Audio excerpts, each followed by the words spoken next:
గారు మీ అంచనా ఏంటి? మార్పు కోరుకుంటున్నారు కానీ తొందరగా వస్తే బాగుండు అనే ఎదురు చూపులు కనబడుతున్నాయా?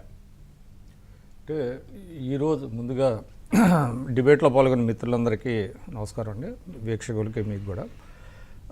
ఎస్, ఇప్పుడు సిద్ధం సభలో పెద్ద స్థాయిలో జనం వచ్చారన్నట్టుగా చూపిస్తున్నారు. కానీ ఈ సభ ఏ విధంగా జరిగింది అనేది మనం కనుక చూసుకున్నట్లయితే జనాన్ని బలవంతంగా తోలటం, అక్కడ స్కూల్స్కి సెలవులు ప్రకటించడం, పరీక్షలు ఉన్నా కూడా ప్రకటించడం, బస్సులు ఆపేసేయటం, ప్రయాణికులు చాలా ఇబ్బందులు పడుతున్నటువంటి కూడా చూస్తున్నాం. అంటే ఒక రకంగా చెప్పాలంటే జగన్మోహన్ రెడ్డి గారి ప్రభుత్వం వాళ్ళకి వాళ్ళు మోసం చేసుకుంటుంది. అంటే నిజమైనటువంటి ప్రజల పల్స్ కనుక తెలియాలంటే ఇవన్నీ కూడా చేస్తే వాళ్ళకి పల్స్ తెలియదండి. అంటే వాపు చూసి ఏదో బలుపు అనుకుంటారు. ఆ టైపులో ఇంతమంది జనం వచ్చారు కాబట్టి సభ సక్సెస్ అయింది కాబట్టి మనం అధికారంలోకి వచ్చేస్తాము, ప్రజలందరూ నమ్ముతారు అనుకుంటే కరెక్ట్ కాదు.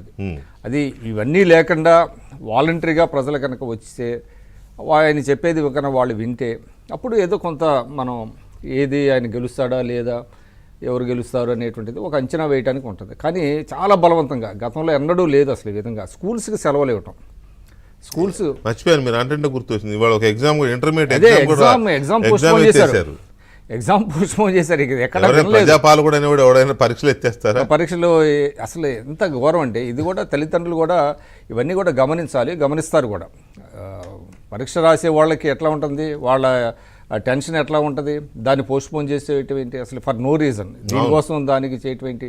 అదేవిధంగా ప్రయాణికులకి ఇబ్బందులు కలిగించడం ఏంటి, ఒక ప్రత్యామ్నాయ ఏర్పాట్లు ఏదైనా చేసుకోవాలి. కానీ అంటే ఏంటంటే వీళ్ళు పెట్టేటువంటి సభలు రేపొద్దున సాక్షిలో పెద్ద బ్యానర్ వస్తుంది, అద్భుతం అయిపోయింది ఇదంతా, ఇంకా 175 ఇదంతా ఏంటంటే ఫ్లాటర్ టు బి డిసీవ్డ్ అంటారు. అది ఒక రకంగా తమను తామే మోసం చేసుకుంటున్నట్టు